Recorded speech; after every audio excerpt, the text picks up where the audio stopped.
Hello and welcome back to KNF Design. If you're new here, my name is Katie and I try to bring a wide variety of different craft projects to you.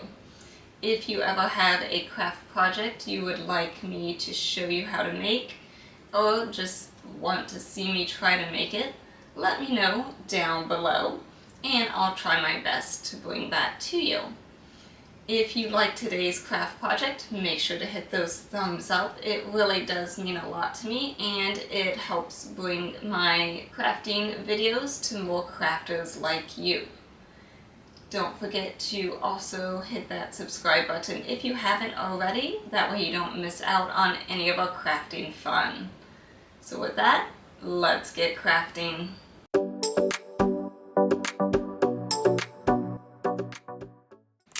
I really like the look of stained glass. I think it's really pretty.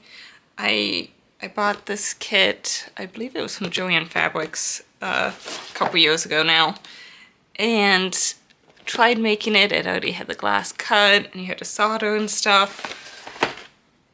Stained glass is difficult.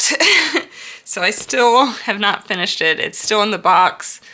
I might need to get better soldering. I don't know. My husband even tried to help me with it. Stained glass is difficult. So I thought, why not try to make my own stained glass, kind of a fake stained glass, something a little bit easier, because I kept hearing about this gallery glass.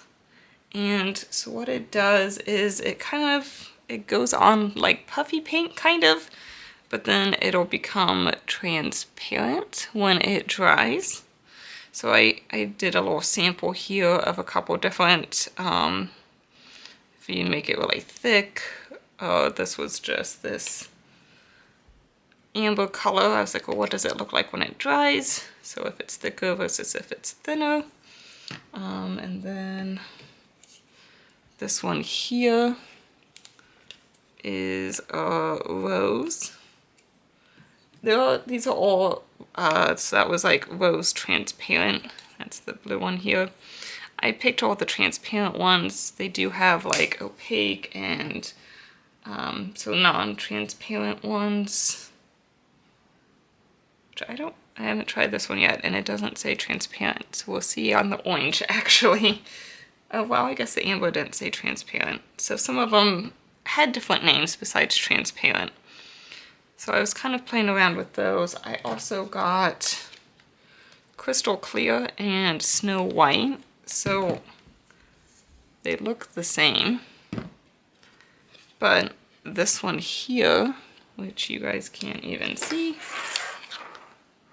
this one here is the snow white and you can't see it, but I can. This one over here is the transparent. I had heard rumors that it's just colored Mod Podge, and I don't know for sure, but it might be because the crystal clear one does kind of smell like Mod Podge to me. And I also saw in one of the ads that it can peel off of glass if you don't like what you made. So I was just testing it out and just put some of it on this glass piece here. And I had gotten a little bit of extra and I just peeled it off. And it does kind of remind me of like a glue, I think. So it may be just colored Mod Podge. If you look at my Easter posts, I did do a bunny with some Mod Podge. And it's kind of a similar thing, I think. But you can take a look at that one because I did some stones and stuff. It was really pretty. Just look at my website or YouTube and search my Easter projects if you'd like to see that one. But anyway, so there's a lot of stuff you can do with this. And, oh, I forgot to mention. So when you do stained glass, you do like those edges that are soldered. So there is actually something in this gallery glass called leaded, black leaded, and I think they have like a gold and things like that. I didn't get the leaded ones because I had puffy paint and I was trying out different things. So this puffy paint here. It's a little hard for you to tell, but it's kind of gonna mimic my lead in my stained glass. And I was trying out the gourds too to see which ones I might want to use. And then I saw this metallic black. So I was like, well, what's the difference from matte black and metallic black? Again, it's hard for you guys probably to see, but that's the metallic and that's the black. If you see the metallic, go for metallic, because that to me looks just like the solder. And I might use for some projects some like gold. Sometimes I like gold personally.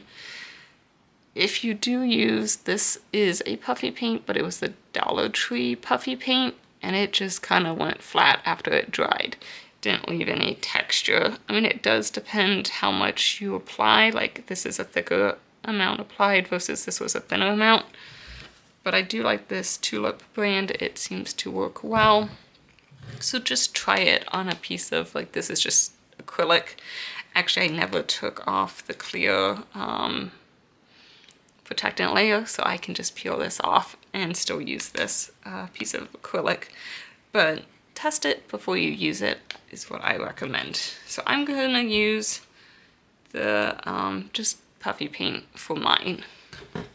So what can you use this on? Well, anything glass really, or even plastic like acrylics. So these come from like Amazon, and you just put them in this piece of wood and it'll sit on your stand. They have all different types of shapes.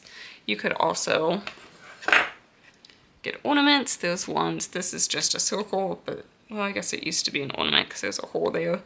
So you could do ornaments. There's all kinds of different ornament shapes, and you can make ornaments out of it as well and do designs on them. They have like trees and more ornament shape looking pieces, all kinds of acrylic also from Amazon. You could do a picture frame. Especially those ones that are transparent so you can see through it, so that way the light can shine through it. Or you can get one of these types of frames where the glass sits in here, you pour it out. This one actually has two pieces of glass that slide in there, so you could do something on both sides even, or just one side and sandwich it together and slide it back into this pretty frame. And again, like I said, pretty much anything glass or plastic. So you can also take, you can't see that either. I don't have anything around me that is colored. Kind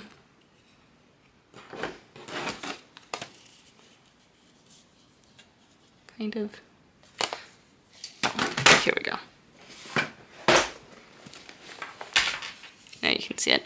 So this is just a piece of acrylic. It's a little bit of a thicker acrylic. I have a Glowforge, which is a laser cutter, so I was able to cut this piece of acrylic that I'm going to do a little design on. You can technically cut thinner acrylic with a Cricut, so nothing this thick, but something a little bit like maybe half that thickness. May be able to cut with a Cricut. This one might still be a little thick, but you could try it. So even thinner than this, I would recommend if you tried. It's not the best with the Cricut. That's why I use the Glowforge, because I have it. So if you do have something like that, you can cut your own pieces out as well. And so in my files, I'll leave the outlines to the pieces as well. So if you do want to cut them out, but let's say you want to do like this leaf, you could just get another piece of acrylic, set it on there. Again, you can't see it, but then you could just trace it on there and have a leaf on this big. You don't have to actually have this shape. Another thing that'd be really cool is putting a piece of acrylic. Obviously this one doesn't fit this piece, but this plugs in and a light comes out, and then having that light shine through your clear acrylic. This has a clear protectant layer over it, that's why it looks frosted. But how beautiful would that be with that light that shines through it? So just a few different things that you can use. Try things out, try different shapes, try out things, see how you like them. I got a wide variety of colors here that I'm going to be playing around with, and most craft stores and Amazon do carry these. And the Tulip Puffy Paint comes in a couple different styles and sizes, so mess around with those, see what you like best. So I decided to do a lighthouse design here, and I did print it in color because I did the lighthouse black for two reasons. There's if you look at my design, there is the lighthouse on one version, and the other version's just the sun with, like, could be water, could be grass, whatever you want it to be. So you could make a choice there if you want the lighthouse or not. And two, so this frame here is from IKEA, and there's actually two pieces of glass, or plexiglass acrylic in it. So what I'm going to do, I thought it'd be kind of cool to have the sunset on this one, and then the lighthouse on the other one. There is the protectant layer we'll have to take off when we're ready. And so you could print just the sunset one and do it on the one glass, and then print the lighthouse version for the other one. But I think the lines are pretty straightforward that I'll know just to carry it on through and kind of make my own lines as I want. My printer was just running out of ink, that's why the lighthouse looks like that. But because the lighthouse is black, I do recommend maybe doing the color setting on your printer if possible. That way it's just easier to see your lines. And typically my lighthouse is supposed to go this way, but for a frame it goes this way. So I did kind of cut it, that's why it looks kind of funny printed. So yeah. And then also on my frame, I'm gonna see what they want. If they want it standing, then this can easily come off. But if they want to hang it on a window, this can actually come off as well. So when I give it to them, I'm gonna leave it on just so they can see. But if they hang it, we'll take that off. That way it doesn't show in the background. So the first step will be to take off this clear plastic. Then I will set my glass over.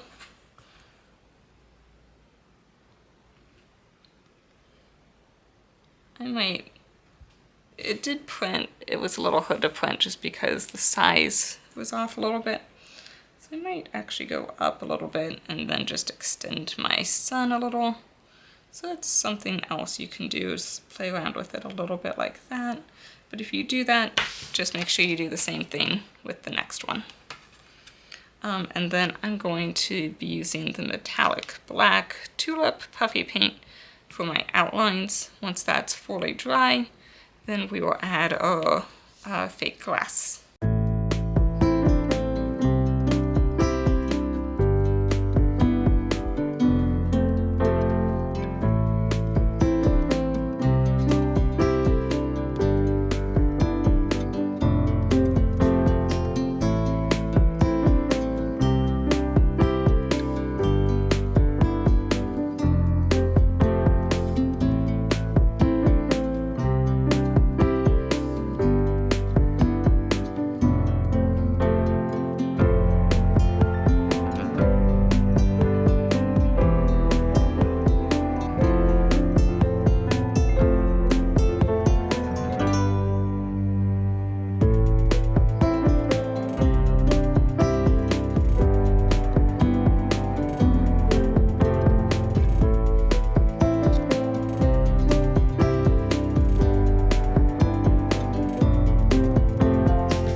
To go ahead and add this green. We'll see how it looks. I mean, right now it looks really good. Adds a little extra detail, and it'll kind of look like that when we place this on top.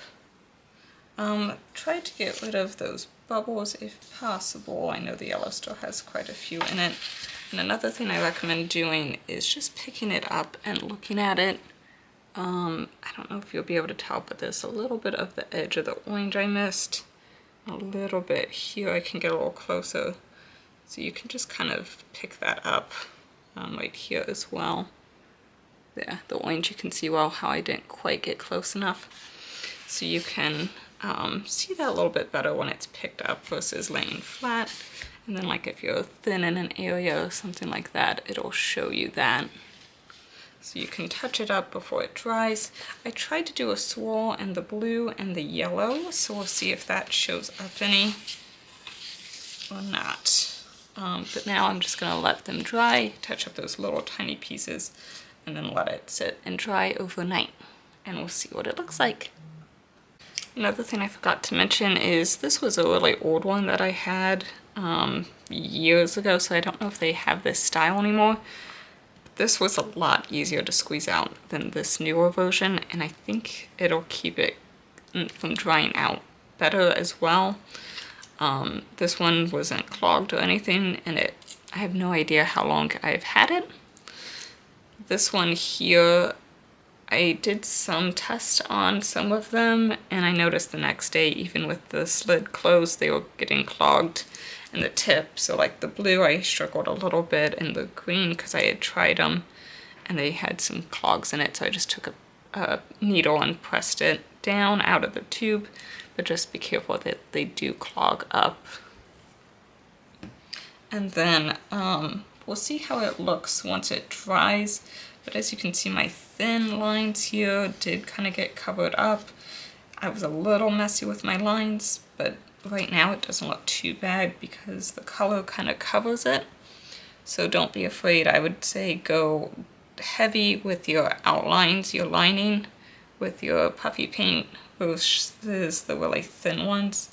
That way it's a little bit easier for you to apply it, and so it doesn't get covered up. I may need to go over like this a little bit once all this dries, but we'll see once it dries. Here are two pieces completely dry, and you can see through it. And it actually, those little extra green spots turned out really nice at the bottom. And then here is a Lighthouse. Some colors are more transparent than others. I think I did make the Lighthouse a lot thicker in my colors, or maybe just these yellows show up a little bit more. But I think kind of depends on how thick you apply it, depends on how transparent it is. You see just a little bit of the swirl here, but not really, especially the yellow. It kind of got lost a little bit, so it didn't matter. I guess here you can kind of tell my strokes. So it kind of depends how thin you make it and the color, if you make a pattern, if you notice it. I did make a leaf at one point, and there the red is more transparent than in a Lighthouse. So I think it does kind of depend on the color a little bit, but also how thick you apply it. So then when you put it together, it makes a really pretty complete scene. You do see through it a little bit, so it just depends if you like that. I think when I was thinking of this, I was thinking the glass would be a little bit separated, so that would be a cool effect. But with our piece, they're really going to be sandwiched together. So probably just needed to put it together in the same, but that's okay. I think it still looks really cool like that. Get all those cat hairs out of there. And then we will just slide our piece in. Even like the back's kind of cool as a faded sun Lighthouse. But there's a piece. Again, that's the back if we want to leave it or not. I personally think it'll be really pretty hanging, so hopefully that's what they decide to do with it as well. But there is a fake stained glass. I love how it turned out. So much easier than actually cutting glass. But it is not exactly. Obviously it'll be a little different, not quite as good as the real thing. But for us that are not wanting to invest in all the glass and all the work, it still does a really pretty effect. So I hope you enjoyed making this with me and that you will make a beautiful stained glass yourself. You can find this and other designs like the leaf one I showed you down below in the descriptions. And I look forward to seeing your creations on like Facebook and other social medias. You can even email me. I just love seeing your guys' inspiration and creations. Don't forget to give me a like and all that good stuff down below and comment so it helps my channel so I can keep bringing you fun projects like this. Thanks for crafting with me. Until next time, bye for now.